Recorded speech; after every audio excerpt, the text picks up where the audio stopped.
اعوذ باللہ من الشیطان الرجیم بسم اللہ الرحمن الرحیم رب اشرح لی صدری ویسر لی امری واحلل عقدۃ من لسانی یفقہوا قولی رب زدنی علما۔ سورہ آل عمران کی آیت نمبر 35۔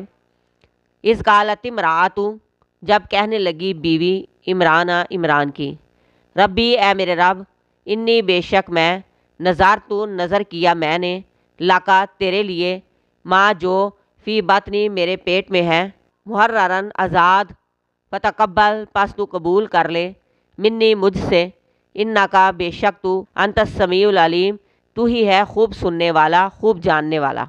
جب عمران کی بیوی یعنی حضرت مریم کی والدہ نے کہا، اور اس وقت کہا جب اس کے شوہر فوت ہو چکے تھے۔ اس کا شوہر عمران ایک دینی رہنما تھا۔ شوہر کی وفات کے بعد اس عورت کا سب کچھ یہی پیدا ہونے والا بچہ تھا۔ اس نے چاہا کہ اس کے شوہر کی طرح اس کا بچہ بھی دین کی خدمت کرے۔ عمران کی بیوی بھی بہت نیک خاتون تھی۔ اپنے اس مقصد کے لیے وہ دعا کرنے لگی کہ اے اللہ، جو بھی میرے پیٹ میں ہے، چاہے بیٹا ہے چاہے بیٹی ہے، میں اسے تیرے نام پر وقف کرتی ہوں، ہیکل کی خدمت کے لیے، تورات کی خدمت کے لیے، تیرے دین کی خدمت کے لیے میں اس کو وقف کرتی ہوں۔ میں اس سے اپنی خدمت نہیں لوں گی، وہ میری خدمت اور دنیاوی کاموں سے آزاد ہوگا۔ وہ بچہ صرف تیرے دین کی خدمت کے لیے ہوگا۔ ماں کے لیے سب سے خوبصورت اور قیمتی چیز اس کی اولاد ہوتی ہے، اور جب اس قیمتی چیز کو وہ اللہ کے لیے وقف کر دے تو یہ بڑے ہی اعلیٰ درجے کی دین کے لیے قربانی ہے۔